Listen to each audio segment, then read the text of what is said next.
I put the spotlight on your city. I put the spotlight on your city. See the superstars. Hollywood to Hollywood. Girl, you look good. Yeah, they hollering, baby. Keep modeling, baby. ATLD. I put the spotlight on your city. Carolina, Philly. I put the spotlight on your city. I put the spotlight on your city. See the superstars. Hollywood to Hollywood. Girl, you look good. Yeah, they hollering, baby. Keep modeling, baby. ATLD. I put the spotlight on your city. Carolina, Philly. I put the spotlight on your city. I put the spotlight on your city. I put the spotlight on your city. See the superstars. Hollywood to Hollywood. Girl, you look good. Yeah, they hollering, baby. Keep modeling, baby. ATLD. I put the spotlight on your city. Carolina, Philly. I put the spotlight on your city. I put the spotlight on your city. See the superstars. Hollywood to Hollywood. Girl, you look good. Yeah, they hollering, baby. Keep modeling, baby. ATLD. I put the spotlight on your city. Carolina, Philly. I put the spotlight on your city. Welcome to Spotlight Over the City, you guys. Thank you for tuning in, and I'm your host, Stan Long, along with the lovely Terry T-Bomb Long. Let's give it up. Almost lost. I forgot what I was supposed to say when I came in. Hey, welcome aboard, you guys. Thanks for rocking with Spotlight Over the City each week. We appreciate you guys. The DMV, you know we love you guys. Yes, you know it, we you know do. it, you know it. Southside in the building, Butler Garden, 16th, all of that over there. We love you guys. Who we got? Shout out B-More. Landover, B-More in the building. You already know. B-More in the They say, building. do not leave out B-More. Shout out to the whole B-More gang. Atlanta, Philly, Chicago, Charlotte, North Carolina. Let's go. Yes, let's go, y'all. Y'all, it's my favorite day of the week. You know why. You know what it is. What's your favorite because day? It's my favorite show. What we and got? it should be your favorite show too, right? Hey, we got a big show today, Yes, you guys. we do. As per usual. You know, I say it every week. We have the most lit show with the best guests ever, y'all. Tonight, You better know it. Man, listen, tonight's guest, I had so much fun last night catching up with actor, director, dancer, Tallie Brinson, y'all. It is so, he's got so much going on right now. I cannot wait for you all to catch up with him. Y'all remember him from that show, The Quad? What about Stomp the Yard or Step Up? He's been in all of that, right? Been around, right? Lots of stuff going on with him. Yes, and guess who else we got on the show tonight? Y'all want to know who's behind? Y'all, you want me to do that? She make it clap, clap, clap, clap. Soulja Boy song. She make it clap, clap, clap. Yes. Guess who's the man behind that video? Yes, you're gonna find out on tonight's show. We just so happen to have him in the spotlight today. Yes, we do. Dale Rage Resteghini is coming to Spotlight Over the City tonight. Yes, and closing tonight's show with a live performance. Y'all, I'm so excited. Y'all know I love Black Girl Magic, right? Y'all know I love my ladies. Yes, we have got DMV's. Oh, she's so amazing. We got Brandi Marie in the building tonight, y'all. Oh, I'm so excited. Yes, it's going to be lit. So we got an amazing show packed for you tonight. Shout out to... Are you guys ready? First of all, we got to dedicate this show. I want to say a special... This is a real dedication. I'm dedicating this show today to Julia Copeland. Yes. This is my friend indeed, and I'm sending you love and well wishes. Spotlight family. I love her. You are family, and you already know what it is. So this one's for you. Yes, this one is for you. All right, so I gave you the lineup, right? And you know what we do now. We talk about Black businesses on this show. Every week we like to shout out Black businesses. If you're a Black business owner and you would like to be shouted out on our show one Thursday, email us at info@spotlightoverthecity.com. It's really easy. info@spotlightoverthecity.com. Just like that. Yes. Or if you know of a Black business that you stamp, you know somebody that's got a great Black business, send me an email, info@spotlightoverthecity.com, and we'll give them a shout out on our show. And shout out to my man JR too, CEO over there at Kitchen Craig, for hooking me up this morning. Hey JR, what's up, y'all? Over there at Kitchen Craig. Yes, sir. Right. So yeah, Black businesses. We got. You know what? I wanted to let y'all know, Justin, that took away the first one because the website didn't work. So we're only doing this one black business this week, and it is called A Million Ways to Slice It, right? Okay. And not million like dollars. It's million like MILEON. Okay. Lakeisha Brown is the owner of A Million Ways to Slice It, which is an affordable and edgy fashion brand that showcases sliced custom tees. Head over to her Instagram at A Million Ways to Slice It to see her work, and her email is amillionwaystosliceit@gmail.com. You can also call and get a custom tee made, 202-421-4575. Lakeisha Brown, kudos to you. I love women doing their thing and getting extra streams of income. You know, that's what we got to do. You better know. It's some amazing people in the DMV area as well, like just entrepreneur-wise. I agree, I baby. want to just say a special shout-out to all the entrepreneurs in the DMV that's doing their thing. I love entrepreneurs. You already know that. And keep banging. I know it gets tough sometimes, but that's when you're getting closer, so don't stop. Don't stop, get it. That's right. What we well, got? Before we get into the meat and potatoes of today's show, you know what time it is. It's time for Name That Song with Stack and T-Bomb. Uh-oh. If you're just now joining the show or just now watching it, Name That Song is a segment where you can win a Spotlight t-shirt, Spotlight mug. You see these nice mugs? A Spotlight hat. We got some goodies for you. If you name the artist and the song, right? You got to name not just the song, you got to name who sings it and the name of the song. We do a couple bars of a song, and you can win prizes. Oh, I forgot to turn our Instagram thing on. I will. Instagram, I'm coming. So you definitely have to have both, though, because some people say the artist and don't say the song, or vice versa. So you have to say the artist and the song. And the song. All right. So, Ready? ready? Let me get it together, because I got to... Normally, when I'm on stage, I have to get into character. You a singer, you know how it is. You know what I'm talking about. Uh-huh. So I had to switch up on real. Okay. You ready? Oh, Yeah, wait. Can I just say, What's up? you are looking really hot tonight. I like this yellow on your chocolate complexion. You looking really fresh and like, you. yes, like a You whole are meal, looking snack, fine dessert. as well. I said, wow, look at you. Aw. Do y'all see my wife? Every week she gives it up. Like, so, like, I don't know if y'all realize, we have never missed a show as long as this studio was open. We have never not showed up unless it was a dire straight situation. Unless Maybe they once told or us twice. we couldn't come. Yeah, they must have had to kick us out. And so every week you show up looking fabulous like I love. And this is just what we do, you guys. And we try to, put it on for you guys every single week so that we can make sure we give you a real good show. I love you And for so- that, honey. Well, Yeah, you you ready know for you bomb. He Hey, be go ahead. trying to throw me off for Name That Song. Trying to throw me off. You ain't gonna throw me off. It ain't All gonna right, work. come on. I'm You ready. gotta turn up now. Let's go. Now this is taking it back a little bit, but this Sean, But you take it back every week. no, Sean, I be trying to stump her. What's up, Sean? We have someone who watches the show every week. Shout out to you all, all of our faithful Everybody viewers. on Facebook, Yes. everybody on IG. What's good? So okay, okay. Wait a minute. I gotta get wait a minute. This ain't gonna work. You want me to come back and get another artist? Okay, no. You're wondering if. Okay, I'm ready. I care about you. Is there some cause, hey, that I should doubt you? Oh. Yeah. All I can see, boy. Hey. That you don't know me very well. That's it. That's all y'all getting. Do y'all let's know give it the up a name T-Bomb. of the Let's song? Give it up a T-Bomb. Let's put our and hands the together. artist? Come on, y'all. Give me some claps. Woo-hoo. So do you know? I think your friend Melody, she ain't even clap or look or nothing. She just looking straight ahead like she don't know what to do. You know my What's up? song. You do. You know it, Brandi. All right, sure. got y'all. Name the song, name the artist. What you got, That's babe? how it goes. All right. What you got? This one right here, this guy right here is a real cool artist. He ain't been around in a while, but he got some real cool songs, good catalog. Let me get it together. Get it together. Get it together. They call me the voice. Let's do They it. call you the voice. Say the whole thing. What they call you? I don't want we got company. Don't do that. Stop.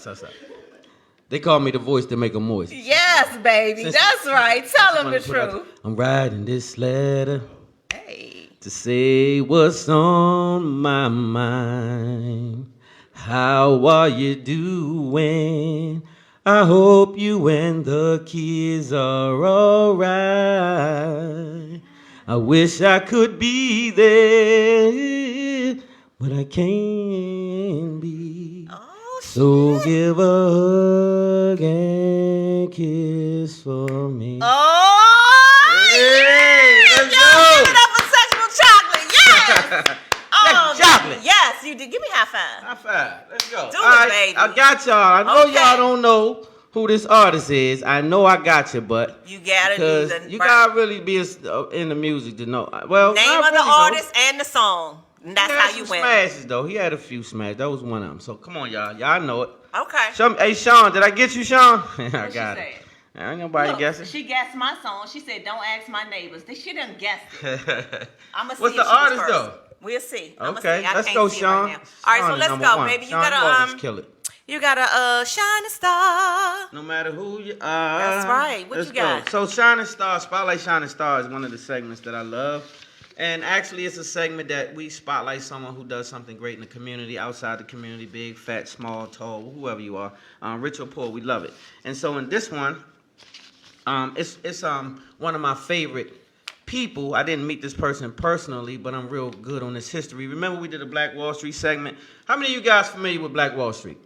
So if you're familiar with Black Wall Street, that's a great thing. If you're not familiar with Black Wall Street, do yourself a favor. Go look up the documentary. It's on YouTube. It's several. One of them like 45 minutes. Check it out. Learn your history. One of the largest, if not the largest, massacres on U.S. soil in 1921 in Tulsa. That thing went down, and they bombed the communities. The military was involved. The government was involved, and they killed a whole bunch of black people, looted the town, took their stuff, burned the town down, and left it desolate. And so that's called Black Wall Street. They don't talk about it because it's a sore on America, one of the biggest. It gave America a black eye. Let's talk about it. Let's talk about it. Back in February, we brought you a Black Wall Street special where we discussed the Tulsa, Oklahoma massacre that occurred in March of 1921. Well, earlier this week, the 3 remaining survivors from the Tulsa massacre appeared from the House of Judicial subcommittee, which I did watch some of, and it shamed America, and they spoke very well. One of these people was what's this young lady, 107 years old. So this is who we're going to salute today. Before the White House Judicial Committee, Viola Fletcher, who just turned 107 2 weeks ago. Her 100-year-old brother, Hugh Ellis, and 106-year-old survivor, Leslie Binghamfield Randall, are all requesting reparations for this, what I spoke on right before the segment, for what happened. 300 dead, 10,000 homeless. It was more like about 1,500 dead to 2,000 dead. And it was actually over 10,000 people displaced. They actually put the people in camps after they were displaced, and they wouldn't let you back out. You were locked up unless you could go and work for white people. They had you in concentration camps. Those camps are still being made available today. We have some of my Latino brothers and sisters that's in camps as I speak to you. So don't think it's a far cry from today. So today we'll just big up this young lady right here, Viola Fletcher, and all the other people that survived. It's not many that has survived and still alive today. So this is one of them, 107 years old. And she spoke before the committee, and she spoke very fluent, and she spoke against the tragedy and atrocity that they committed on U.S. soil, where military bombed communities in Tulsa. Bombed, like poof. Yeah, not on like PlayStation, like really bombed the communities and left it desolate. And this was over a disagreement in an elevator. A white woman, I forgot her name, and it was goofy. And then the man was acquitted of the situation after they tore the town down. Remember Black Wall Street. That's right, baby. Thank you for that. Spotlight Shining Star. We're going to go to a quick commercial break, and then we'll be back with Spotlight News. We'll be right back. Spotlight over the city. Spotlight over the city. Catch us every Thursday from 7 to 8:30 p.m. via www.spotlightoverthecity.com. You can follow us on Instagram at Spotlight Over the City. You can find us on Facebook, Spotlight Over the City, and subscribe to our YouTube channel, Spotlight Over the City TV, y'all. Yes, indeed. And it's also on Twitter. Don't forget Spotlight Over the City.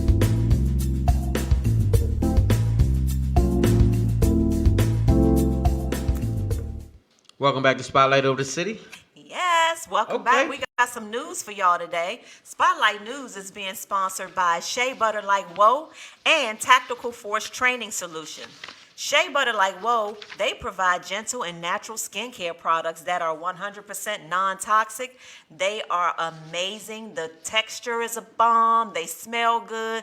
We just refilled another order of Sweet and Juicy for me and Mango for my boo right here. And you all can get your Shea Butter too, so you can be summertime fine. Summertime fine is the goal. Go to www.sheabutterlikewhoa.com. Put in SPOT 20 spot 20. Make sure you do that, and make sure you for the men, I always say it's summertime now. I know how we used to do. We only used to hit up the areas that show outside of your clothes. Well, in the wintertime, that's just your hands. Well, in the summertime, it's them assy ankles, feet, legs, all of that. So just get you some shea butter. The texture is bomb. That's what I like about it. It goes on good, doesn't make you sweat all up, and it's just super cool. And it's an all natural product. So make sure you check out the website for shea butter and put in that SPOT 20 code.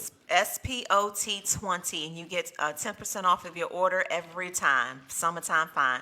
Tactical Force Training Solution, they are the solution to acquiring your licensing for the Maryland HQL, and that's owning your firearm in your home. You can also take one of their wear and carry courses. They offer private lessons in firearms cleaning, maintenance, and marksmanship. To register for a class or find out more information or to enroll in their gun club, visit them on Facebook or Instagram, Tactical Force Training Solution, or you can visit their website at tacticalforcetrainingsolution.square.site, S-I-T-E, site. That's the .square.site.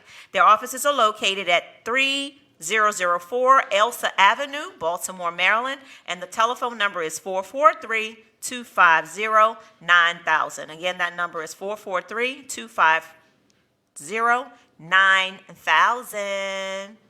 All right, so y'all ready for the news? And so I want to just shout out to the fam that just walked in the building and popped up on us. Sharice Crawford. Got Miss Crawford in the building. Hey, Tony. What's up, Tony? Hey, so at the end of the day, I want to say this. Owning a firearm is not to be taken lightly. We have a lot of deaths. We have a lot of unnecessary deaths right now in our community.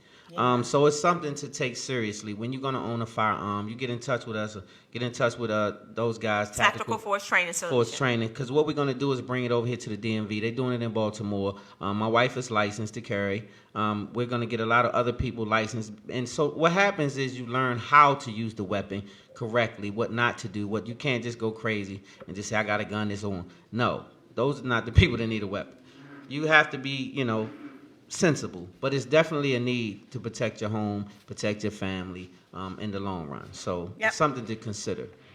All right, Halle Berry showed us that you can find love after 50, y'all. Back in February on Valentine's Day when she popped out with her new boo Van. I think his name is Van Hunt. He's an artist. Well, Naomi Campbell just showed the world that it's never too late to become a mom. The 51-year-old supermodel just announced that she's a new mom. She just had a baby. I'm almost 51. I got hope again. Yes! What the hell is going on in here? Keep hope alive. Yes, Naomi. Listen, Sharice, yes. Get your girl. Get your girl. Listen. Oh, my gosh. This just really changed my trajectory of the rest of my year. I'm going to be popping. I'm going, what? Yes. Don't do that. Don't do that. So no, okay. Terry, listen, that's her. That's gonna be us. Yes, y'all. Y'all hear that? Look at God. This was meant to be on the news. It was? To inspire me, yes, because I was giving up. I'm almost 51 and I was starting to give up. And then she showed up. And then this. Bang. Yes, bang. Like that. Yes. What's up, IG? Let's get started. Y'all hear this Let's get started tonight. Get your girl. Okay. Will and Jada Pinkett Smith's son, Jaden Smith, started a food truck business called I Love You back in 2019 to help feed the homeless in LA. Like that.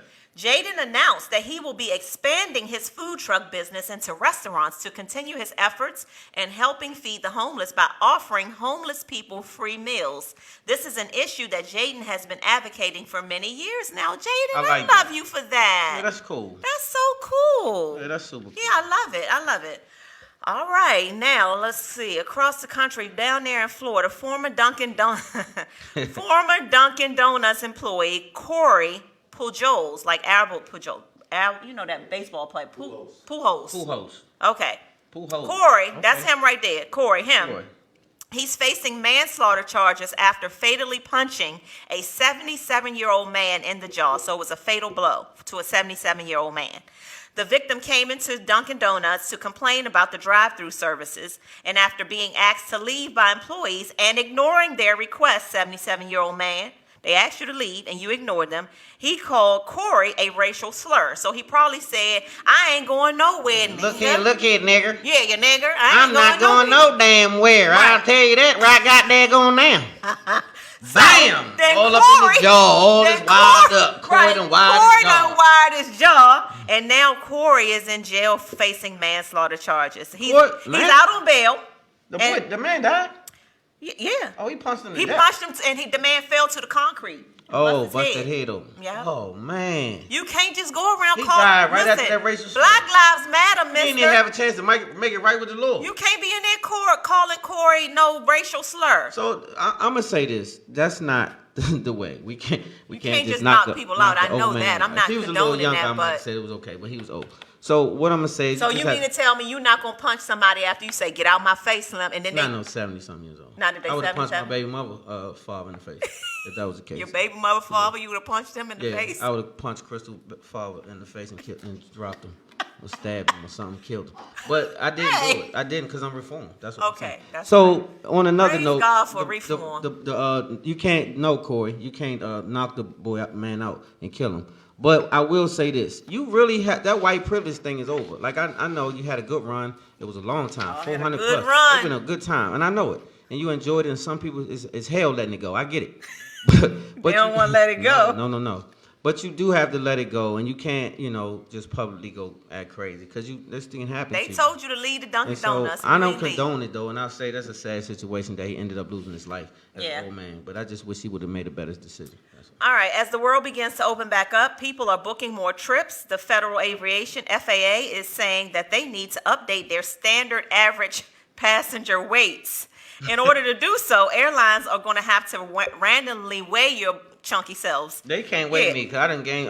That's it. That's no.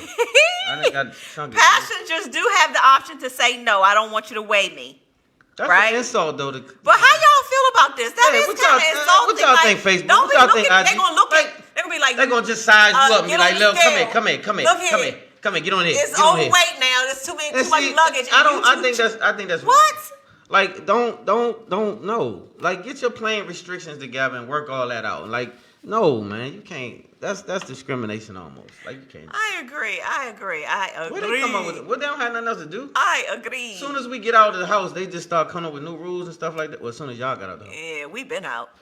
Busting out. Remember that? So Bridget? anyway, Yes. stay focused. I am. No, we're not now. I got us good. back. Okay, Yes, cool. you know, That's right. your quarterback.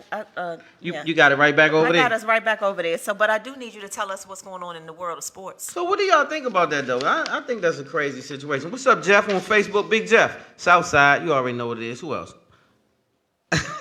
Uh-oh. What?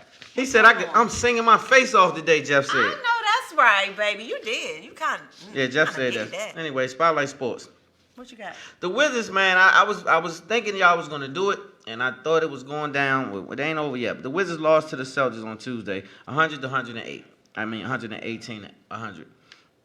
I'm doing the playoff tournament. It was a great game. Westbrook, oh my goodness, he be killing. He went so off. bad. He always go off. They call him go off. That's what I call him. That's what he does. And if they beat the Pacers tonight, then it could be a good situation. If they do lose, it's over. It's over. It's win or go home. Yeah, but what I will say is they had a great run this season. Had a lot of injuries and little goofy stuff, little hiccups. But overall, hats off to Westbrook. Kudos to him. And also Bradley Beal. And everybody else on the team, but those two been pulling it together. Bradley Beal got hurt and had some issues. But all in all, y'all played a hell of a season. So all in all, hold your head. Let's keep it going. You ain't Let's out keep yet. it going. We ain't out yet. Keep it moving. All right. Well, we do have question of the week, which is one of my favorite segments. Question of the week. Brace yourselves now.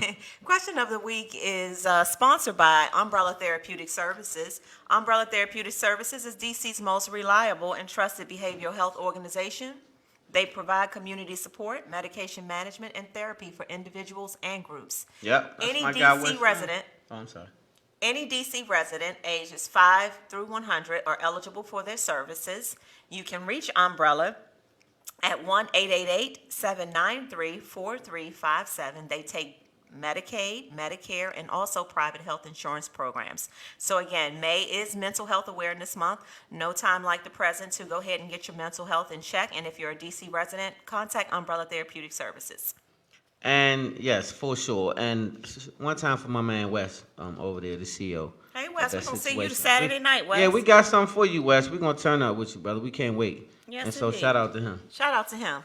So question of the week is a segment where we allow our viewers and listeners to submit your relationship questions. You all have been flooding the inbox. I love it.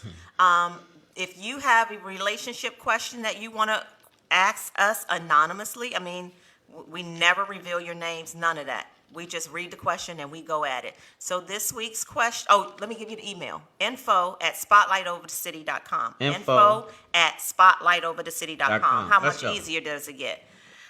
This looks like it's not long this week. That's a good one. Right, so cool. I recently got married and we decided to do a joint savings account. I was hesitant to do this because I make more money than my husband and I pay the household bills.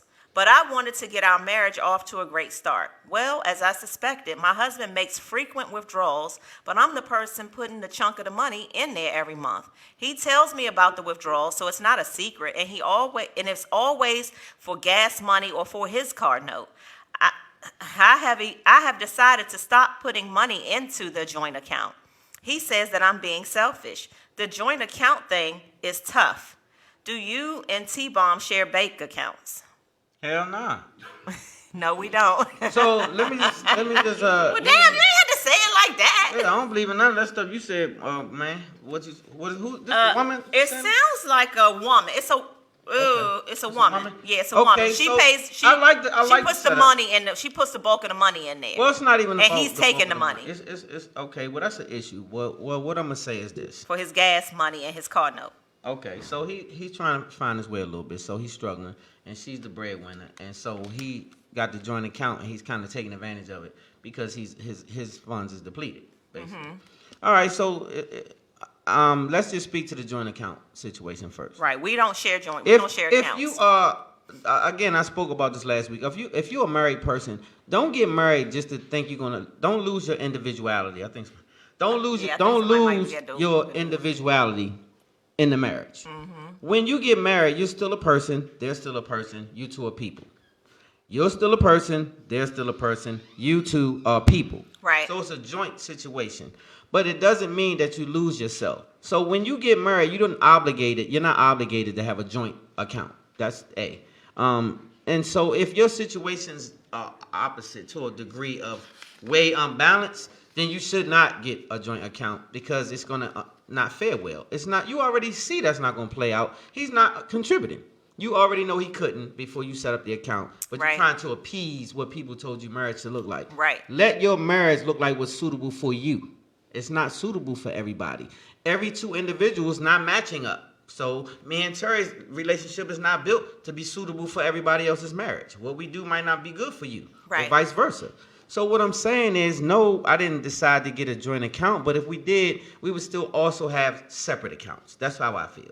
You have a separate account for you, a separate account for her, and then you have a joint account for a joint venture, which means we're going to put money in here together, and we're going to make it something. If you don't have anything to contribute to it, you probably shouldn't make it a joint account. I like everything you said, baby. You know, I'm sitting here thinking, like, I don't think you and I ever even we never even talked about, well, should we do a joint account? We just never did. We didn't have that discussion, but I think because I'm on a whole, I have the same perspective. I just didn't believe that we should have a joint account and don't have individual accounts. If we had one, it would be like say for Spotlight Over the City or something we trying to do, or household goods. Yeah. We got a household account. And Yeah. we put our money in it and we rehab the house together, or we do whatever we do. That's different. But just to have a joint account, and on GP, I don't really get that.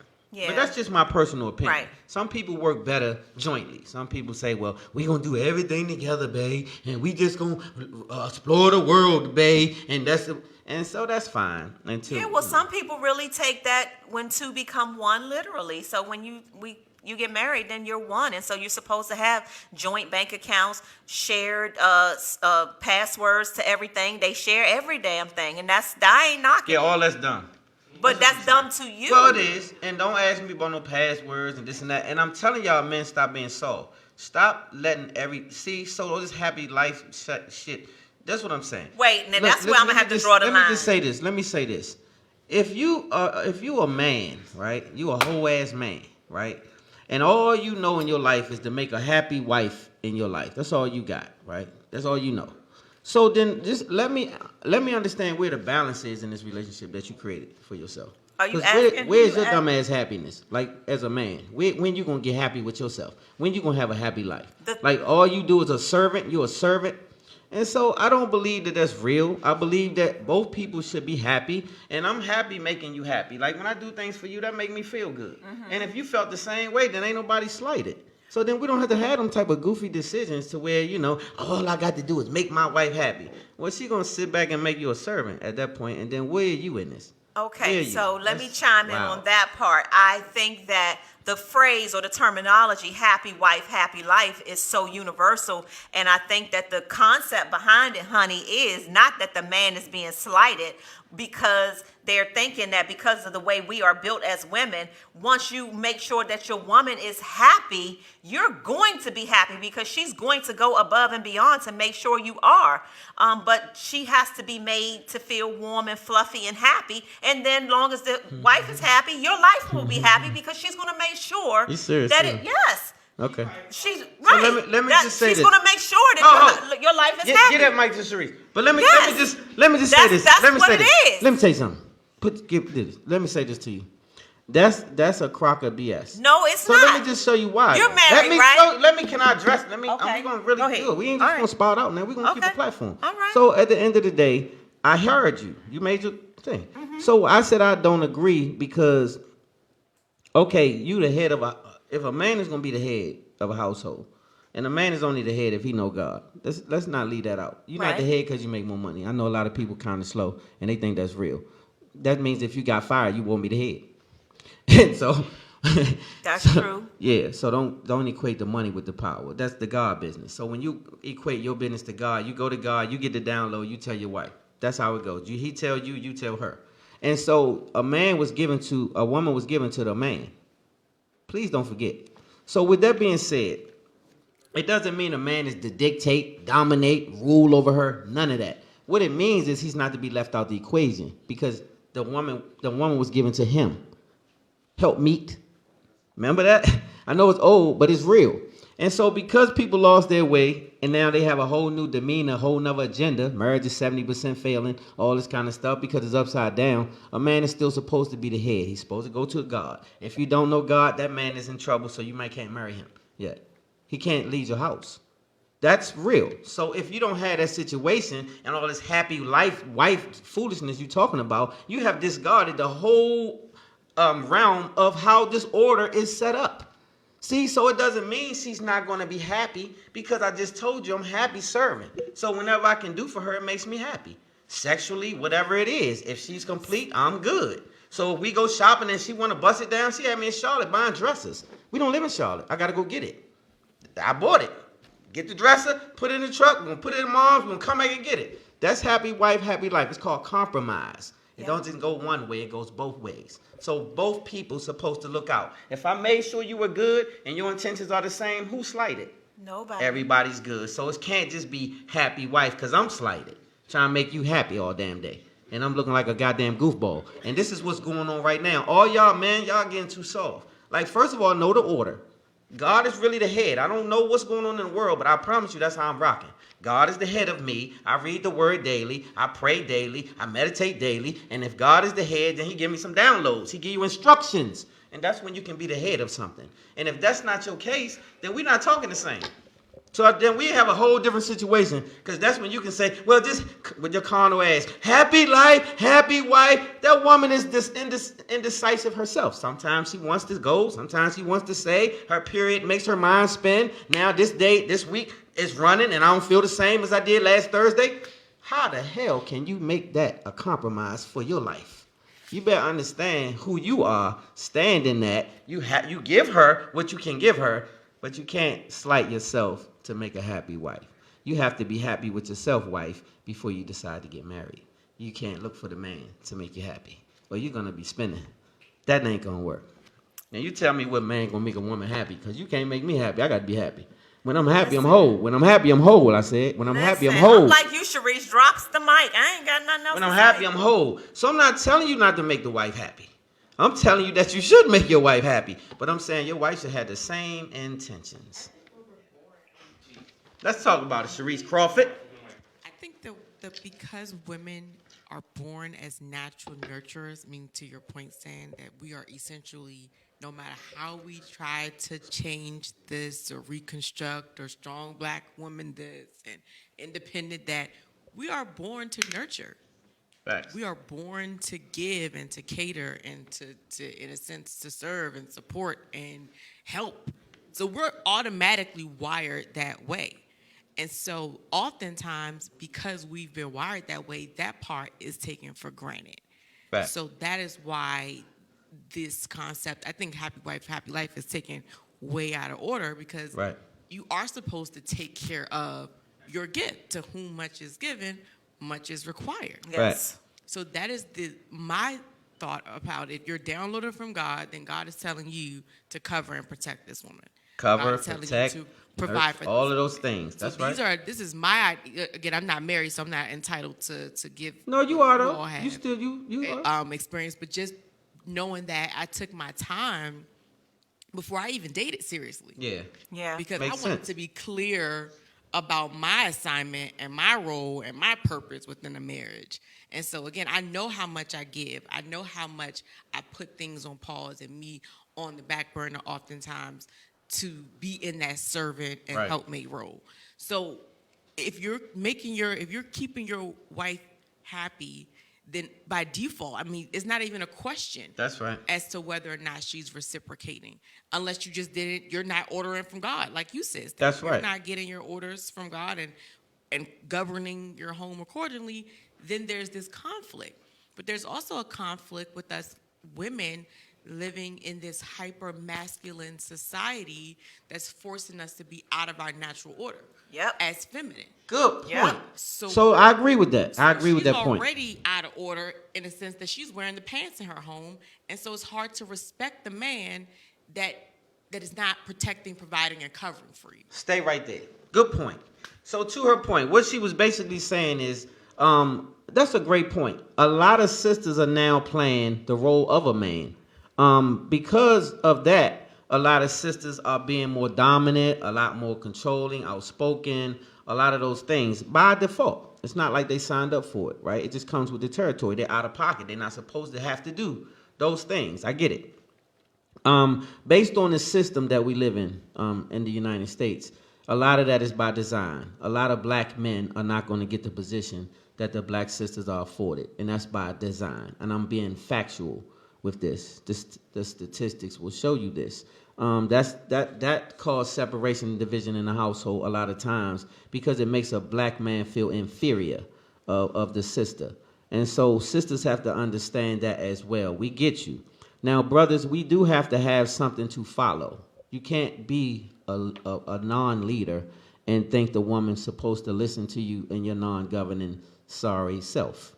You can't sit around and smoke cannabis all day and play PlayStation and don't have a plan and think that because you told her you wanted to be wealthy, she's supposed to believe you. You really have to be believable, which means have a plan and be concrete about what you're doing. Give her something to look at. Give her something to respect. Give her something to honor. And I'm pretty sure that you could find that the woman will want to follow you and not think she's being beat over the head and drugged down a dirty, dark road. It's not like that. Right. And so you do have to be solid, a solid man, or at least have a plan. And I believe in that. And so with that being said, all men are not worthy of following. Some men are grown boys. And you have to know the difference, because a lot of us get a bad rap. You've dated a bunch of grown-ass boys, and they treated you wrong, and you come into a man and don't know how to respect that. And so I'm saying it works both ways. Is all I'm trying to say. A happy wife should be, if you didn't want to make her happy, you should have married her. Like, that comes with marriage. Like, if you got a wife and you don't want to take care of her, you don't want to cover her, you don't want to pray with her, you don't want to have that honor for her, then how would you expect that to come forward to you? You have what you produce. And so you're supposed to produce that in your mate. That's just my belief system. And so I believe in a happy situation, and I just believe it should be a whole on both sides. That's just my only difference. I don't think that men are slighted on all occasions. When Father's Day come around, do you even know what day it is? What do we receive? What do we get accolades for? What happens to most fathers? They're not even recognized. They say, well, you should be doing that, or stuff like that. Well, the mothers, we think you should be doing motherly duties as well. But on Mother's Day, it's a flower, a rose. Everywhere you look, happy Mother's Day banners, people flying planes with roses flying out the window, everything going on. We don't have those situations, so we're not honored the same. Not saying it's the same duty, but all I'm saying is we do give you that. And we really try hard. So I just think that it should be a little more balanced. I think that. Yeah. Your daddy's girl? Yeah. And that's a great thing. That's a great thing. It's just not many. Say, what you got? Yeah, let's rock. All right, so check this out. So we see a lot of things out here out in society about, how we supposed to be providers and this and that. But you got the two richest dudes in the world couldn't keep their wife. You got Jeff Bezos. You got Slim from Microsoft. Bill Gates, that's his name. Bill Gates, facts. And they couldn't keep their wife happy and lost half their stuff. Just off the strength. And these dudes got everything in the world, but couldn't keep Shorty happy. So what do you say to that? And so that goes back to my point that what I said is you have to be happy within yourself. So a lot of things are going to happen. You know what I'm saying? Like, if you're not happy with yourself, it's just like a person that you meet and they always disgruntled and they always angry. No matter what you say or how you treat that person, they always have a nasty disposition. You can't change that disposition because you didn't make it that way. And so it's the same, like what you're saying. A lot of times that happens. A lot of times you have people who think the money is going to sustain it, the materials are going to sustain it, and so they don't really understand what it takes to have a quality marriage. Those things are nothing. You have to have camaraderie, chemistry, good conversation. You have to have communication, understanding, a lot of things that don't have nothing to do with a dollar. And so if you bring those things, you can patch it up. But if not, then yeah. So I don't think that like I said, just making a happy wife is going to hold your marriage. I think that you have to have a better understanding than that. Yeah, and I agree with all of that. So, I mean, again, I agree with happy wives, happy husbands. You know how I roll. I tell my husband all the time that my motto is just be happy. Like, happy husband, happy wife, let everybody be happy. I'm the most... Yes, happy spouse, happy house. I like that one. Happy spouse, happy house. Now that's I like that. So you could have said that an hour ago. Happy spouse, happy house. Yeah, that's one time for that. Happy spouse, happy house. That's what y'all think, IG? What y'all think, Facebook? That's what I say. That's the something. So one of the things for your happy spouse, really quickly, because we got about 3 more minutes before we have to go to a commercial break. I will share with you all that he's not into any of this, but he has not stood in the way of me getting a bird feeder for the yard. And today I got a wind chime. I got one of those things that go do when the wind blows and what? Yes, yes. Wait. We was okay. So what does this have to do with? We're done with the question. We did that part. I'm just saying we got about 3 more minutes, and I just wanted to share with everyone that if you know how to attract the birds, because I told them that they, birds? How do I get them to come in the yard now that I have a bird feeder and I'm buying bird food? I need to know, how do I get them to come eat the food? I was trying to get you to piggyback off of what we were saying about the happy wife, happy life. Right. This makes me happy. A happy spouse, happy house. So that's why I was just, because, we have to wrap it up. So we were done wind with chimes going clinking, clinking, clink, clink, clink all night, that's going to make you happy. part of Why? one of the Why is that things gonna make you happy? because it's a soothing sound and it's outside and it lets you know the wind is blowing, God is working, God is moving, and it does something. God working, I can promise Yes. you. So If y'all you alive, have God any working. tips? As long as you alive, God working. That's If all. y'all have any tips of how I can attract them now that I got the food out there, they're not coming to eat the food. So just how hit do me you up. guys? How do you guys? What is your biggest gripe in your relationship? Like a lot of people have gripes in their relationships, and I get it. Your gripe might not be your mate's gripe though. Sometimes we have issues with our mate, and they don't even know we have an issue. You know what I'm saying? Like they just keep it moving as though things are working fine. Like that happens to us sometimes. Like sometimes I'll tell you about something, and you'll be like, "Oh, I ain't even know. I was good. And this and that. I'm like, you didn't know you do that. You didn't know that." And so. You know, communication, that's the thing that we work on. So a lot of times y'all say, air it out, be personal. So that's one of the personal things that I think that should grow your relationship. And if you don't have that, you should continue. It will save you a bunch of arguments. Don't try to change your mate, though. That's where I fell into some deep water.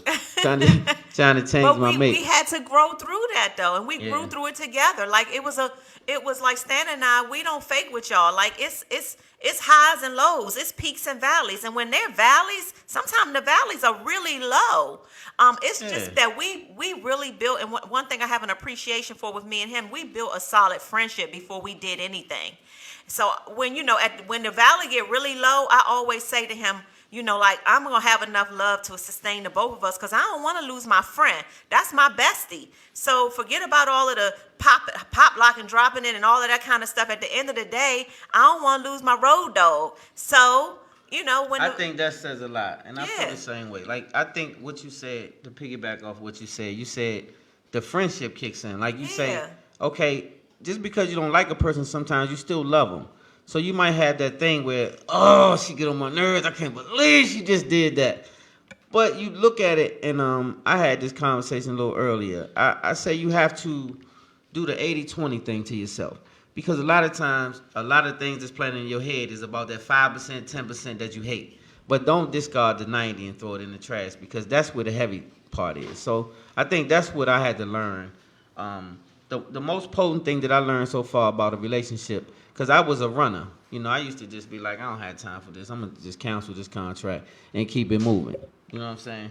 So I think the most important thing is to learn not to be a runner. That's what grows you. You stand in the gap if somebody's worth it. And you don't try to change them. You try to grow them. Don't try to change them. They're not going to be you. And so you just have to realize that the way you move ain't the way everybody move. And so, I had to realize that because I spent a lot of energy trying to get Terry to see my side. Like, I'm trying to get you to see this. And she couldn't see a damn thing I said. You hear me? Yeah, we got to wrap it up. Okay, I'm sorry. I forgot we had another part of the show coming. Yes, we got to wrap it up. We got a guest in the But wings. I love you for being my friend. So thank you for being my friend as well. And thank you for putting up with my crazy self all these years. Because I know I'm a little heavy some days. Yeah, so anyway, we got a guest, so we got company and all that kind of stuff. So we got we got Dale Rage. We got Rage waiting for us, you all. So coming up after this commercial break, we will have our next guest. We'll be right back. Spotlight over the city. Whoop, whoop.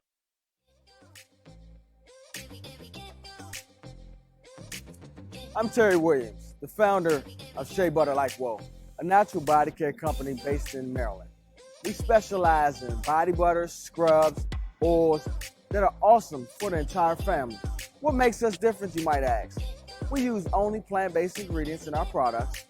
We've been curating our products for over 10 plus years, put a lot of love into our products, and the process is what separates from others. We make products for your entire family to enjoy. We love what we do. We put that in every product that we make. And we want you to try us out today. You can reach us and you can look at what we have to offer on our website at SheaButterLikeWhoa.com. You can also follow us on any of our social media outlets as well. We look forward to you visiting us, and we look forward to your future business.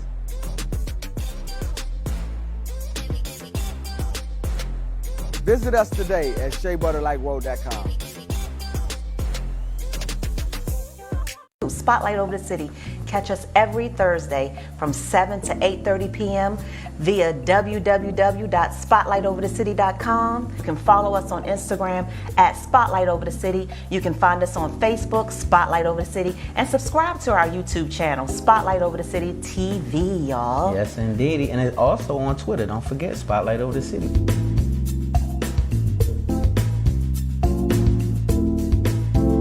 Welcome back to Spotlight Over the City, you guys. We got us a +1 in the building. Man, this guy right here. So you guys are familiar with Soulja Boy. Yes. And Soulja Boy, I will say this. Let me real quick before I spin. Okay. Soulja Boy is one of the most underrated, in my opinion. He took the internet game and mastered it early. And he took it so far so fast that you guys definitely should check out some of the people that he's credited to being attached to. I think it would shock your soul.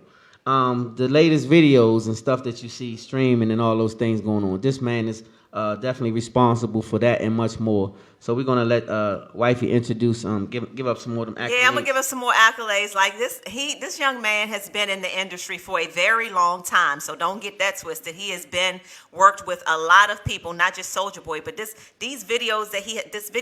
recent one that he is responsible for. She make it clap. Clap, she clap, make it clap, clap, clap, clap, clap. That she video. Yeah. Listen, I know I'm 50, but you been doing that? Yes. Listen. So you can always practice that on me. We got company. But I'm ready. We can take a pause. Yeah, listen, we got company right now. So I am really, really happy to introduce to you all music video director Dale Ray. Hey, let's give it up. Some hands together. Yep. Welcome aboard. Hey. I appreciate it. You guys are great. Wait a minute. Hold up. I'm jealous. I see a background. Look at those. It don't look like that where we are. What's going on? I'm out here in LA right now. I'm bi-coastal, so I have an apartment out here, and my main spot is in New Jersey. That's what's up. Wow. So you have been all around the world for many years. For those who are not familiar with your work, I'd like for you to just give them a little background of who you are and how did you emerge into directing music videos for people like Soulja Boy. Tell us how that happened. Well, we only have half an hour, right? Yeah. We don't have that long. You're right. Give us the short version. Short version. Let me say it's not like today where a lot of these young kids got phones and they have Instagram and they are instantly directors and writers and producers. So it wasn't like that. So I started in a whole other time. It was basically knocking on doors when you actually couldn't go online and tweet something, or you couldn't Google anything. You literally had to go knock on a door. You had to pick up a phone and make a cold call. So it was like that. And I'm sure you guys understand what those days are like. So when I decided I wanted to be a director for film and TV, I finally got my first movie going. It was called Colors of Rage with Redman and Queen Pen and some other people in it. And that's a whole journey. Wow. And then it wasn't until I had a lot of momentum after my first independent film, Colors of Rage, that music videos in the mid-90s started to really, in the late 90s, early 2000s, started to crack open for a lot of different people. And I decided, okay, you know what, with directors like Paula Hunter and Brett Ratner and Steve Carr finding a pathway to Hollywood through music videos, I decided, okay, let me stay in the music video lane and take that route, and that's what I did. Wow. So you started early, brother. You was with some big names early in the game. Because those names go way back to the early times. They was pioneering. You was there then. Well, listen, even before that, even before I decided I was going to be a director, I spent years as an actor, and I got my SAG card back in my Boston and my New York days. And to really give you a timeline, the first project I was ever in was I was a general background. It was in a movie called School Ties, which had Brendan Fraser in his first film as a star, and it had Matt Damon and it had Ben Affleck in it, and that was even before they had their big one. That was 1991. So I've definitely been at this for a minute. Yeah, you have. I bet people don't know, and my numbers might be off, but you have about over 700 music videos between rock and R&B and hip hop. You've directed over 700 music videos. Am I about right?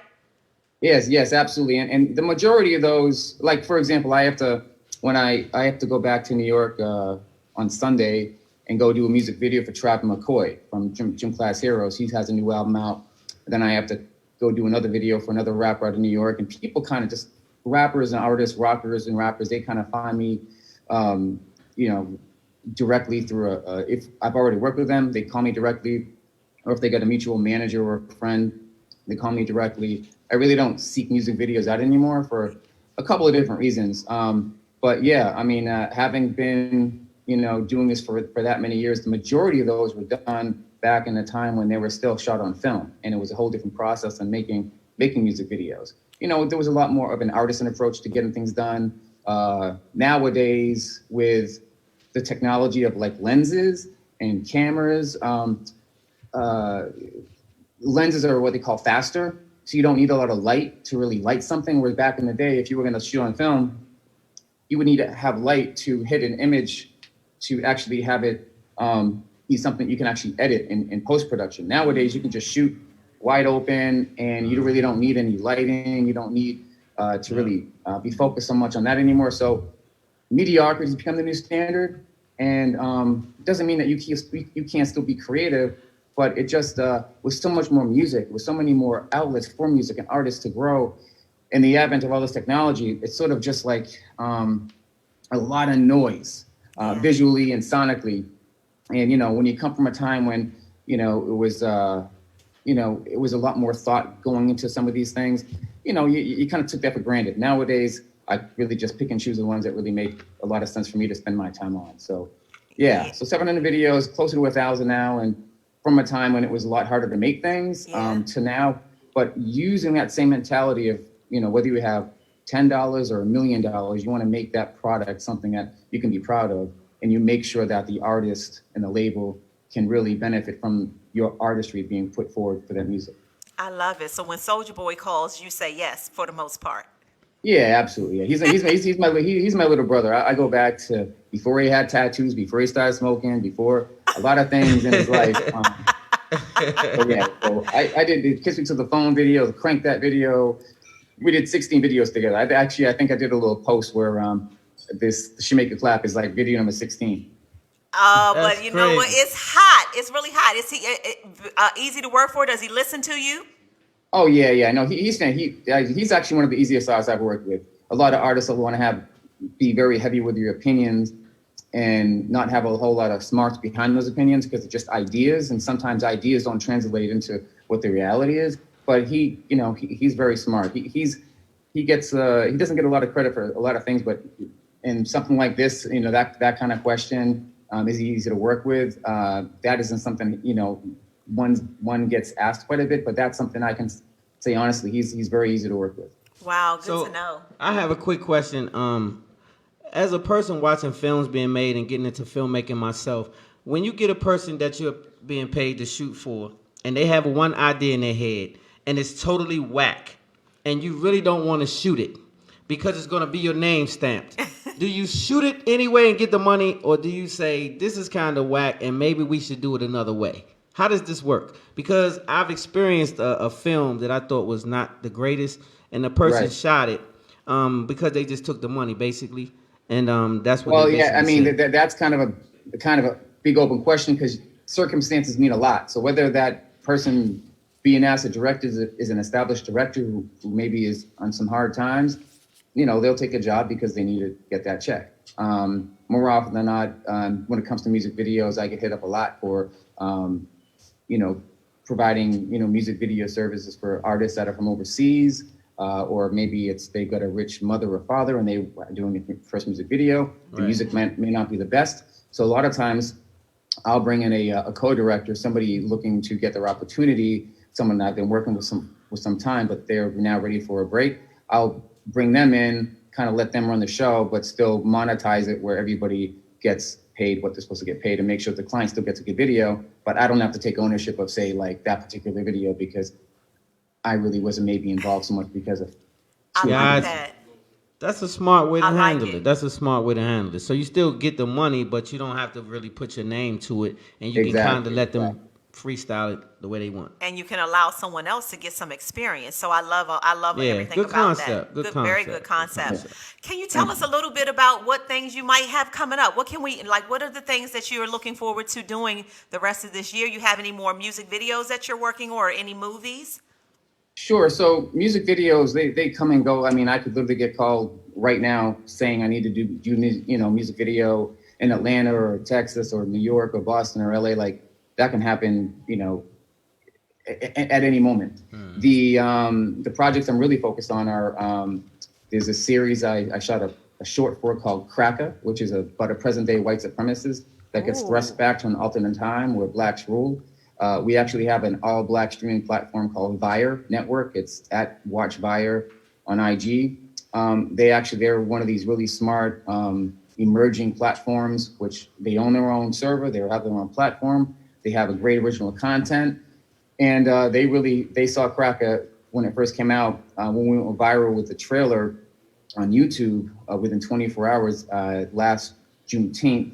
They stepped up and said, we really want to drop this and have it do so well on our platform that we can actually tap our investors to go do this for the $2 to $3 million an episode that you really need to do it at. So Cracker drops Juneteenth on Vyre.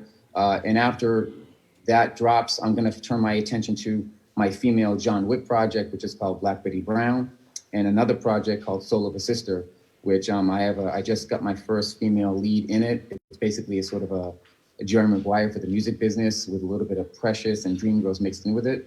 Very focused on music and real singing. So I'm really excited about those projects. Man, you got a lot. Well, thank you for sharing that with us, man. I'm so proud of what you got going on, but I want to take the time to get everybody to give it up for almost 1,000 videos one time. That right there in itself is a feat in itself. But now you're getting over to the movie side of it, and I already see that you're cranking out some hits. Yeah. So once again, I want to hear, when is Cracker coming out, because it sounds like a really interesting Juneteenth on Vyre. We're gonna have a couple of screenings in LA, New York, and also Atlanta. Which will be accompanied with, because it's about a 25-minute short. We actually have the Mothers of the Movement, which are rocking with us. Like we have, Sabrina Fulton, we have Gwen Garner, and a lot of the mothers of the movement from the, that have had family members that have fallen at, we know this very horrible situation that's going on. So we have some screenings, we have some Q&As, and we have some music performances going on with some very incredible talent, people like Avery Wilson, Tish Hyman, Saigon, and a bunch of others. So when you guys can check it out, please check it out, support when you can. And I look forward to all of your comments and having a part 2 of this conversation sometime down the road. I would love to, and I would also love to extend the thought to have it here in DC as well. We have a platform or two that we might can extend and make that work right here as well. So don't leave us out. Don't leave us out. Absolutely not. I look forward to send me another message, and I'll connect the dots and we'll make it happen. Okay, yeah, let's make that happen. Sounds good. Before we let you go, though, because like my husband just did and gave you some claps, I want to let people know some of the significant people that you have worked with in the industry. Y'all, this guy is the real deal. He has worked with Nicki Minaj, Pitbull, Diddy, of course, Soulja Boy, Ice Cube, Flo Rida, T.I., Travis McCoy, Method Man, Redman, Jim Jones, Rick Ross, Guns N' Roses, Tyga, Cameron, Lil Wayne, Ja Rule, E40, Lil Kim, The Game, Keisha Cole, Bun B. Listen. You better know who you're looking at. You better understand now. I'm trying to tell you. I'm only on the second line. I just wanted y'all to get a feel for who you're talking to. I appreciate that. You just gave me some, every name you just mentioned, I had flashbacks of all those sets and all the different chaos I had in those sets. You just took me down memory lane. I bet. Hey, we believe in that though, brother. We believe in giving people their flowers while they're alive. You guys are fantastic. You guys do a lot for your show. Though I was listening for like 5 minutes. You guys cover a lot of ground. Thank you so much. Thank you, man. We appreciate you. But I just want to let you know that we're proud of what you're doing, and man, you are doing it. Have been doing it for a long time. You're a very humble person, and I appreciate that. Yes, and so I want you to know we consider you a part of our Spotlight family. Anytime our platform can spread the word about your projects, we're definitely going to be telling people about Cracker and everything that you got going on, and we will connect with the other thing we talked about. So anytime. I'll connect you guys with the buyer, and we'll extend the families, and we'll keep this thing moving. Yes, for sure. We will. Appreciate the love, no doubt. Yes, so give out all your information so people can support you, and we're going to let you go. Yeah, where Thank can they you so much. follow You you? guys have a great day. Bye now. Where can they follow you? Where can they follow you real quick before you go? Oh, at Real Rage, REELRAGE. Okay, at Real Rage. At Real Rage on that's IG, right? Yes. Yes, sir. Yep. Y'all give it up one more Man, time y'all for better Real give it Rage. up. You already know. Thank you so much, guys. Thank you. Yes. Man, we have a great time. So this is what Spotlight Family is all about. We like to extend the hand, and that was a blessing to have somebody like that on Spotlight Over the City. Absolutely. We love to say we are thankful for that, because this young man is working his tail off, as y'all can see. We couldn't That's even right. give all the accolades. Won't have time. That's but right. Up next, y'all, listen, I had so much fun catching up with actor, director, dancer, choreographer, Tallie Brinson. I caught up with him last night. We chatted for a long time, so much so that we had to break the interview up. So you're going to view part 1 of my interview with Tallie B in a few after this commercial break. And part 2, if you want to watch part 2, and you're going to want to watch it, you're going to have to watch it on our YouTube channel, because we ran out of time. We kept talking like over time last night. So it was really fun. After this commercial break, you will meet Tallie Brinson, and you will catch up with all of the amazing things that he's been doing. yep. So we'll be right back. Spotlight Over the City.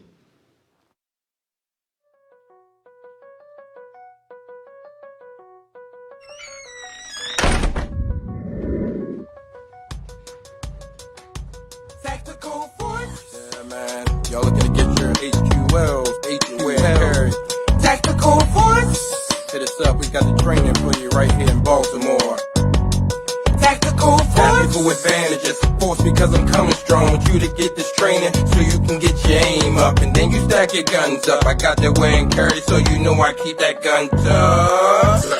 That's the solution. If it comes to it, I pray I never have to, but I will do it. Mess with my family, mess with my home, man. We got that castle doctrine, so leave me alone, man. No stand your ground laws, but I'm in fear of my life. Stop and incapacitate the threat, so get your mind right. So if you need that HQL, looking for that weapon, carry handcuffing, don't see Spamberton, you we gotta do. On your body, more murder, landlord, violent citizen. My city dying, I'm just trying to survive. Change the narrative of firearms, one gun at a time. The Second Amendment, that's your right to keep it there. Shall not be infringed, but it's people trying to change that. So exercise your right, stand up, it's time to fight back. Crime plaguing our streets like it's a damn war zone. Politicians got no answers, look like we on our own. Pull your first line of defense, and 911's lower than 9mm. You can get the heater, tactical force training solution. Help you get your gun permits, make you a better shooter. Tactical.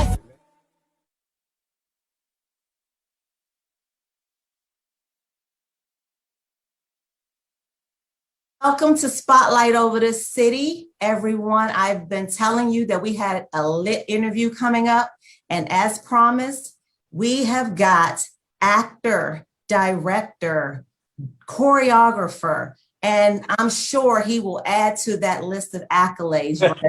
He is one of the most amazing, talented people out there in the industry. We have been following his journey for a very long time, and we are excited to welcome to our Spotlight family, Tallie B, y'all. Hey, what's up, y'all? What's good? Family Rattlers in the house, what's up? Yes. Tallie B is all the way out on the West Coast and agreed to give us some of his valuable time, because I know you are very busy. We heard you are working on some rehearsals out there. Tell us about that. What's going on? So this week, I'm so grateful to actually be participating in the Billboard Awards. I'm actually going to be performing with her, Khaled, and Migos for this performance. No way. Yeah. Khaled, and Migos. Yeah. Oh my gosh, that is an honor. Yeah, it is. Like I've been adding some names to my bucket list, and those were some names that I didn't even really think that I would be excited to get on. But once it came across my lap, I was like, oh yeah, those are some good names to put on the resume. Yes, indeed. Yeah. That just happened like that, just like that. Yeah, just like that. Friends in the industry, other choreographers and creative directors and things like that. Sometimes, they're looking for specifically what you are, and that's how it is. So, that's all just favor, and that's just being in line, being in alignment with the universe, Can you say that again? My husband and I are really, really big on that. Tell them again for the people in the back who didn't hear. What does it take? a lot of times that's just favor, and that's alignment with your energy in the universe. Absolutely, absolutely. Well, you have been on your grind for a very, very long time, right? Yes, I have. Most of us remember you from Stomp the Yard. Mm-hmm. Lots of us remember you from The Quad, which was one of my favorite shows, and I'm so disappointed that it did not continue, right? Tell us about that if you can. But so take us back. For those who are not familiar with Tallie B, shame on you if you're not familiar with Tallie B. I mean, you've been, but for those who are not, or maybe some of the younger people, tell us a little bit about your journey. Okay, so let me see. I'll start back in high school. The reason I start back in high school is that's when I really started to dig into. I started in the arts. I started in music. I was a trombonist. I was in the band when I was in elementary school, middle school, and trombone, that big thing. Trombone, yeah, that's my jam. So once I started to get in high school, that's when I started to kind of tune myself more towards, going into the industry of music in some capacity. So I was a marching band head. Shout out to Tri-Cities High School, East Point, Georgia. That's my alma mater. Yeah, we're a visual and performing arts school. So I've been surrounded by the arts in many factions. My older sister, Tallie Brinson, she's actually a Broadway actress of over 10, 15 years. So it's in the blood. It's in the blood. It's in the blood, But, some of the siblings chose other routes. Most of the siblings, in entertainment. But so that's where I got my first taste of just performing, period. But the first thing was music. It was being in the band. From there, I attended Florida Agricultural and Mechanical University, Tallahassee, Florida. That's in 2002. I marched in the world-renowned FAMU Marching 100 Band. I became trombone section leader at Florida A&M University amongst a myriad of other organizations. So shout out to the HBCUs. I have to put that in there because that's all the foundation. Yes, you could not leave that out. Oh my gosh. Yeah. So from there, just getting refined in that organization, and one other organization that's very integral to where I am today is the FAMU Strikers, founded by Mr. Shapiro Hardiman from Miami, Florida. So the Strikers is a all-male dance crew established at FAMU in 1989. And we've had plenty of numbers of guys come through, matriculate through that organization. And with the band being my outlet to the big stage, being out on the football field, and FAMU, y'all know we fill up stadiums, we fill up domes. Some people, you watch Drumline, halftime and showtime. That's really what it is. So I kind of got that experience of being on the stage with so many people, but then the Strikers gave me more of a refinement because, it's a smaller stage, you can actually stand out. I'm on the field with 100 with over 400 people. So, you're kind of rocking with the group, but the Strikers put me front and center and gave me that showmanship and understanding show business. So shout out to both of those organizations. Yeah, and that's how I got my start actually in the industry, was through each one as well. In the Marching 100, I performed in the Super Bowl with Prince with the Marching 100. That was huge. I didn't think it would get any bigger than that, but then I actually had the opportunity to do the 2005 Grammys with Kanye West and Jamie Foxx. So that Listen. That was huge. Man, his accolades now. Right. You've really been on. I mean, your journey, just like I read a lot about you, but some of this stuff I did not read. And so I'm sitting here like, wow, you really have had an amazing journey. I've had an amazing journey. Like I said, from the band, that was huge. That was big. On the Strikers side, we had performed on like MTV and BET, when they had 106 in Park. We had, those were some really, really good opportunities. But then the main one that really springboarded me into the industry was the show America's Best Dance Crew on MTV. That's right. Yeah. That's the one. Yeah, our founder, he chose me to be the spokesperson and the crew leader on that show. And we finished in the top 4, 6 out of 8 weeks. At somewhere in the 5th week, we started to realize, of course we were focused on winning the competition, but we started to think about it. We were like, wait, we've been on television for the last 6 weeks, 5 weeks then.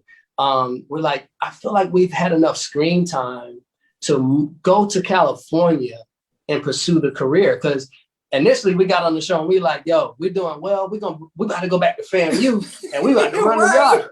Yes, that was the initial mindset. And then we were like, wait, there's more that we can do with this once we started to really sit back and think about it. So we all, 6 of the 7 of us, decided to stay in LA after the show. We went back to FAMU for a second to tie up loose ends and everything. And then we shot back out to California and we were just like, hey, we are here. And right, like y'all just pulled up. And I know that's right.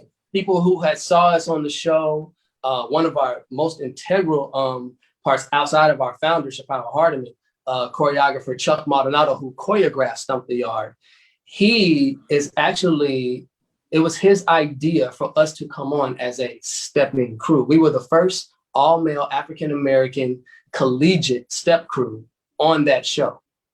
Oh my gosh, that's major. See, people don't understand how major that really is. Yeah, because he explained to us, this show is about great dancers, but it's also about great dancers with something different to offer. We thought we were just gonna, because we came in just as dancers. We were gonna come in there, do our South Florida thing, you know what I'm saying, and come in and just like, but he's like, okay, there's a lot of great crews that come in here. There people can dance, you give them a song to do it, but you gotta have a theme, you have to have an angle. Stump the Yard was very popular because of the work that he done with that show, and with that film. And he said, you guys gotta come in with that. Who steps? I happen to step, one or two of the other guys happen to step. We had to teach the rest of the guys how to step. I'm the only one that's actually in a Black Greek organization, Omega Psi Phi. I see, because I see the background. I was going to ask about that. Mm-hmm. Yeah, so shout out to the Mighty Melodic Bloody Upsilon Psi Chapter, FAMU. And I'm also a part of the Omicron Gamma chapter of Phi Mu Alpha. Phi Mu Alpha is a music fraternity. So I'm pulling from so many different angles and organizations and groups that I was a part of to actually put this together and actually make it work, you know what I'm saying? And taking the right advice. Our founder, he said, you know what? I understand what you guys need to do to survive on this show. It's show business. So yes, even though that's not what the strikers do, the FAMU strikers, learn that, because someone who's giving us the advice is saying this is what you need to do. We auditioned, they loved us. Fast forward, we finished on the top 4 and decided to go out to LA. And everybody who saw us on the show, people started calling that number. We actually, one of the stage directors, I believe she was stage director at the time, of America's Best Dance Crew, we rung her up when we got to California. She became our manager. Really? See, and I believe in coincidence. So all of that that's divine order. You know what I mean? Yeah. So shout out to Jerry Churchill. She took us under her wing. Before we knew it, we were performing for Ron Myers, CEO of Universal. You know, his son was like, wow, the Strikers was my favorite crew on the show. He was having a birthday party. And we're like, because she couldn't even tell us where we were going. We were like, okay, well, we just know we're going to perform. We're like, whoa, do y'all see the Universal building right here? You know what I'm saying? Like that, that's he on the top floor. Right. You know? So yeah, that just the blessings just keep coming. Like, so there's so many names that you know, along just the way, our guardian angels, you know what I'm saying, who just gave us the leg up, you know. Yeah. And that's who they are. They're guardian angels. And you know what? I love this conversation because, again, my husband and I, we talk about those types of things and being in alignment and putting the right energy out into the universe. And, you know, and the guardian angels will keep coming and the blessings will keep coming and the blessings continue to overflow. And that has happened in your career. So I just want to say, you know, we here in the DMV are super proud of everything you've done. We love all the roles you've played and the films that you've played. What do you feel was like, when did it like pop? Like, what was that one thing? Was it the Stomp the Yard, or was it something else that it really was just like, that's when it took off? Well, for me, so I'll have to talk through it from different perspectives. Okay. I started off mainly as a dancer. I will say, I mean, not Stomp the Yard. I will say that America's Best Dance Crew itself was a huge catapult. That was the catalyst to everything that came after that. Now, stepping away from there, I had a very young look for my age, and Chuck Maldonado, who was the choreographer and person very integral for getting us on America's Dance Crew, he started to book us on a show that he had been working on. It was a Nickelodeon show called The Fresh Beats. It was a kids show, but they have really great choreography. So he was putting us to work when he could, when the demographic would allow. You know what I'm saying? You can't have a whole crew of black kids on there, you know. Right. And then he told me, like, you would do really well in Nickelodeon, Disney, the younger, because it's like you're of age and you're very mature, you're older, but you look very young, and they tend to book those people because of, you know, things like professionalism and union issues and things like that with having minors booked. So I went through him, and the first Disney film that I did was called Camp Rock 2. That was with the Jonas Brothers. That was with the Jonas Brothers. I remember. Yeah, and the lead choreographer on that was Rosario McCoy. Chuck Maldonado was one of the assistant choreographers. So that really stamped my lane and what would work for me. You know, the chances with my look and my height, you know, that was what was key for me. So I went on to do Nickelodeon Victorious. I went on to do Disney, was it Disney Shake It Up? I think that was another kids show. Kids sitcom. So that started to become my lane. Hey, do you know how many people watch those kids shows on Nickelodeon? Oh, all them kids. Yeah. So that's the move. That was the move right there. And those relationships with those choreographers sustained me through my career as a dancer. You know, I just went from one thing to the next, one film to the next. And that's when Stomp the Yard came along. And then from there, we did the Step Up series. Step Up. I remember that. Yeah. That while I was doing one film, while I was doing Camp Rock 2, I ended up getting the opportunity to be Alvin and the Chipmunks as a body double for one of the reshoot scenes. So I ended up slipping into that film. So again, it just kept kept going.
I put the spotlight on your city. I put the spotlight on your city. See the superstars. Hollywood to Hollywood. Girl, you look good. Yeah, they hollering, baby. Keep modeling, baby. ATL. I put the spotlight on your city. See the superstars. Hollywood to Hollywood. Girl, you look good. Yeah, they hollering, baby. Keep modeling, baby. ATL. I put the spotlight on your city. See the superstars.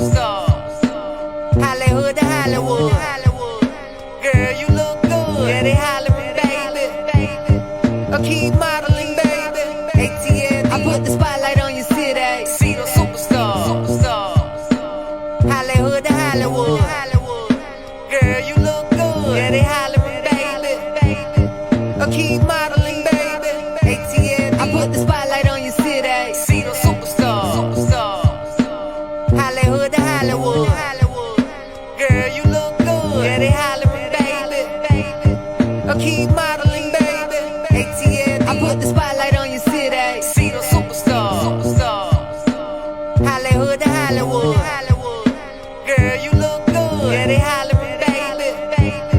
I keep modeling, baby. ATL, I put the spotlight on your city. See the superstar. Hollywood to Hollywood. Girl, you look good. Yeah, they hollering, baby. I keep modeling, baby. ATL, I put the spotlight on your city. See the superstar. Hollywood to Hollywood. Girl, you look good. Yeah, they hollering, baby. I keep modeling, baby. ATL, I put the spotlight on your city. Carolina, Philly, I put the spotlight on your city.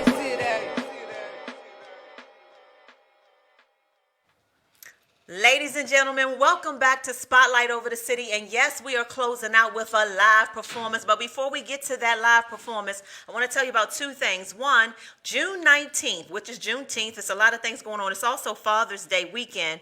Why don't you join Stan and I in Annapolis for an all-white yacht party given by A2O Water Girl. Yes, so June the 19th. Tickets are on sale right now. Go on our Instagram and find that flyer. It's like 3 rows down. It's an all-white yacht party, grown and sexy.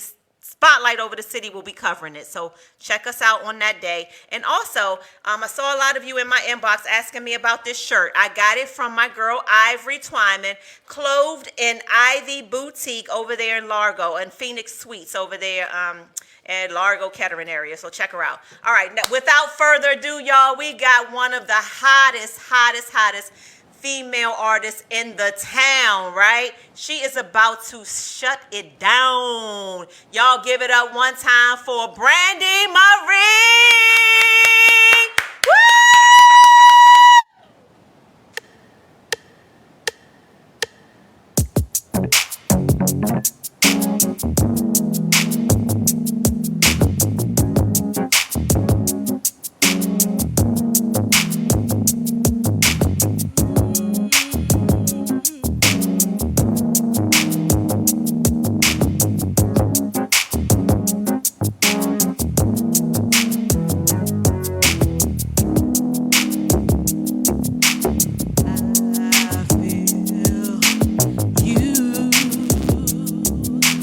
Dreaming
so strange, it feels so crazy to be in your world. In your arms, lost for what you got me.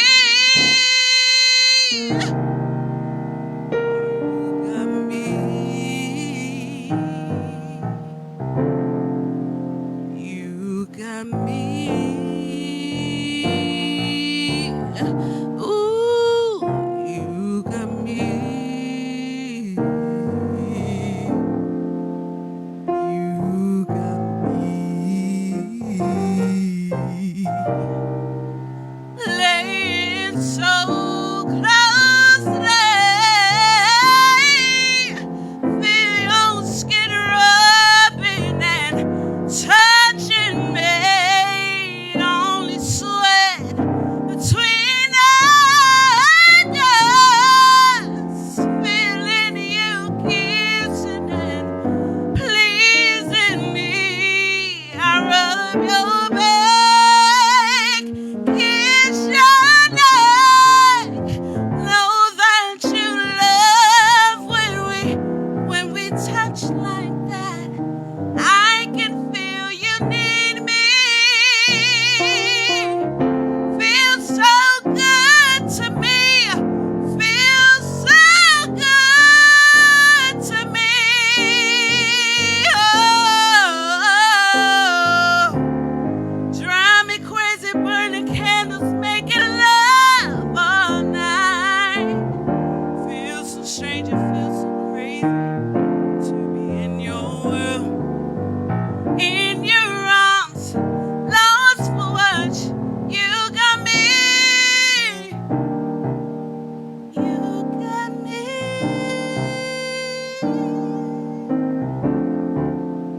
You got me.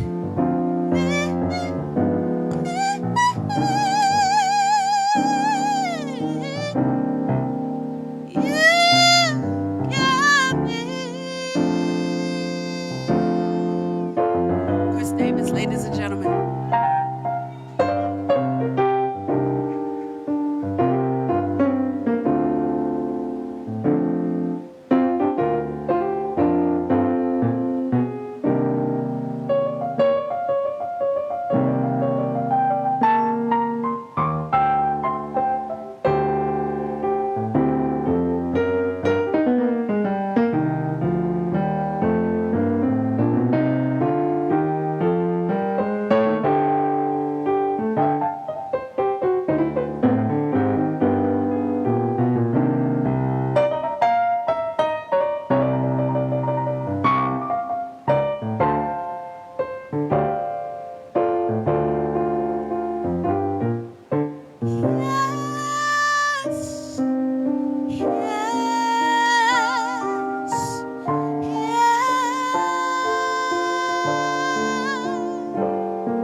Brandi Marie, you guys.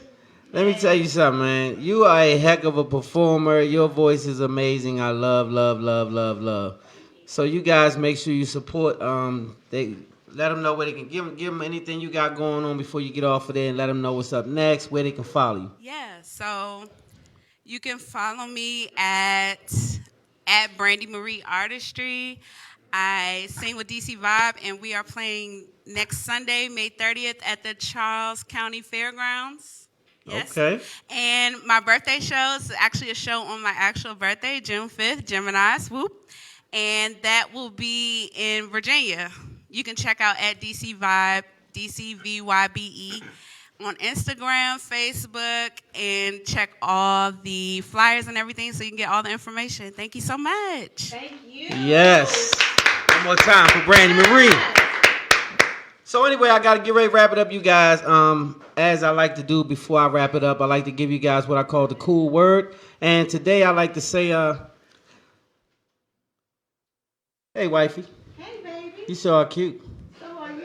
I just wanted to say that before I wrap it up. Thank you. I love you. Know your worth, you guys. Always know your worth. If you don't know your worth, guess what? Somebody will always try to put you on sale. Sometimes people try to downplay you because they don't see your vision, but if everybody saw your vision, it would probably be too small.